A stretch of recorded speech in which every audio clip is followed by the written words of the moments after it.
Berawal dari supir kantor yang tugasnya mengantar atau menjemput beberapa pegawai kantor di perusahaan ternama di Indonesia. Ya, itulah pekerjaan yang sempat aku jalani. Dari situlah ada salah satu pegawai wanita yang sering aku antar tersebut memintaku untuk menjadi supir pribadi di rumahnya. Dia menawariku gaji yang lebih dari tempat kerjaku sebagai supir kantor kala itu. Dia pun menjelaskan kerjaanku hanya mengantar anak yang masih kecil dengan perawatnya berangkat dan menjemput di TK, dan juga sesekali mengantar atau menjemput dia ketika diperlukan. Kemudian aku menyetujui untuk bekerja dengannya, dan ternyata majikanku seorang janda muda yang telah bercerai 3 tahun yang lalu.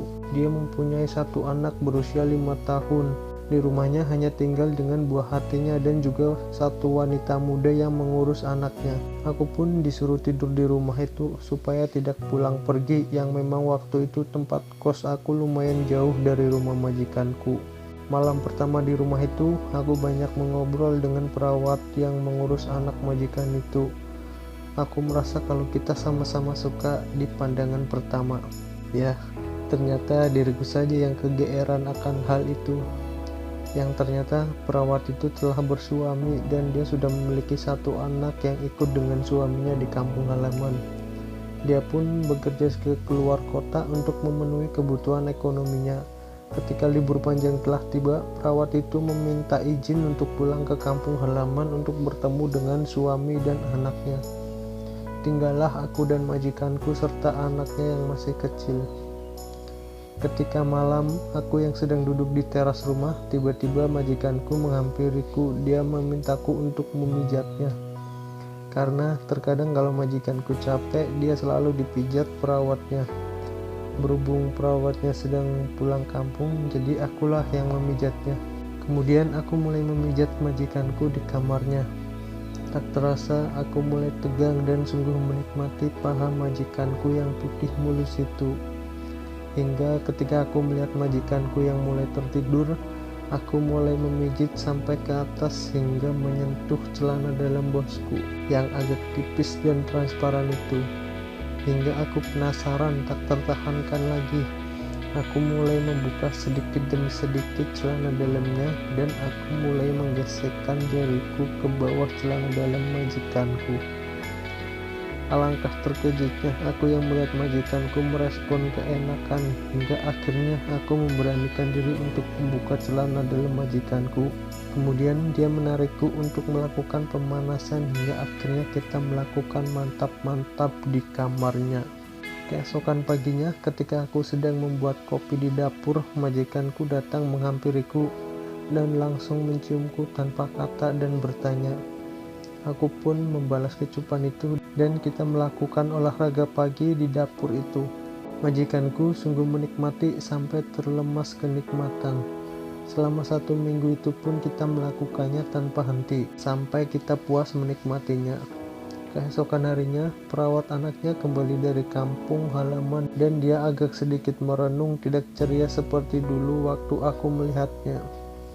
Dan dia pun menceritakan semua yang terjadi di kampung halamannya, yang ternyata ketika dia baru pulang dari kota, dia justru mendengar jika suaminya telah berselingkuh dengan wanita lain. Hingga dia melihat dengan matanya sendiri ketika suaminya yang sedang di kamar bersama wanita lain. Hingga akhirnya dia memutuskan untuk bercerai. Disitulah kemudian dia menangis di pundakku, hingga akhirnya aku menenangkan hatinya sampai dia bisa ceria kembali.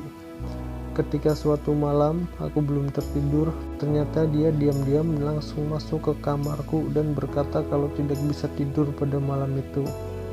Dia datang dengan sedikit menggodaku, hingga akhirnya aku tak bisa menahan hasratku, sehingga kita melakukan hubungan intim di malam itu.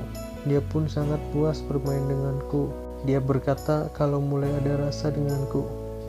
Keesokan paginya dia sesekali menggodaku hingga majikanku melihatnya dan merasa cemburu. Di saat itu aku pun menjelaskan kepada majikanku kalau aku dan perawat itu tidak memiliki hubungan apapun. Majikanku pun percaya dan di malamnya kita melakukan hubungan intim di kamar majikanku. Setelah selesai dengan majikanku, aku pun kembali ke kamarku. Alangkah kagetnya aku melihat perawatnya yang sudah berada di kamarku setelah aku masuk ke kamar. Dia pun langsung pergi tanpa berkata sepatah kata pun. Esokan paginya, perawat itu pun agak menghindar dariku setelah aku mengantar majikanku dan anaknya ke sekolah. Di perjalanan pulang barulah dia menceritakan kalau dia melihatku bercumbu dengan majikannya semalam. Aku pun mengakuinya kalau sewaktu dia pulang kampung, aku dan majikan sering bercumbu hampir setiap malam. Perawat itu pun hanya bisa terdiam dan menahan tangisannya. Sesampainya di rumah, aku mengajaknya berbicara tetapi dia selalu menghindar dariku. Ketika dia masuk ke kamar majikanku untuk bersih-bersih, aku langsung saja membuka pakaiannya, tapi dia menolak dengan sedikit melawanku.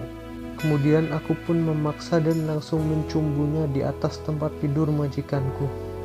Setelah selesai melepas hasratku, dia hanya terdiam dan sedikit menangis. Aku pun mencoba menenangkan dan berkata kalau aku akan mencintainya sepenuh hatiku. Belum sempat dijawab olehnya, tiba-tiba majikanku menelepon dan meminta untuk dijemput. Kemudian aku merapikan pakaianku dan mencium keningnya sebelum aku pergi menjemput majikanku. Singkat cerita, beberapa hari kemudian perawat majikanku meminta untuk berhenti bekerja dan dia pun pulang ke kampung halamannya. Aku yang saat itu sudah terlanjur sayang dengannya, justru dia lebih memilih untuk pergi dari kehidupanku. Seiring berjalannya waktu, akhirnya aku bisa melupakannya dan pada akhirnya aku dan majikanku memutuskan untuk menikah.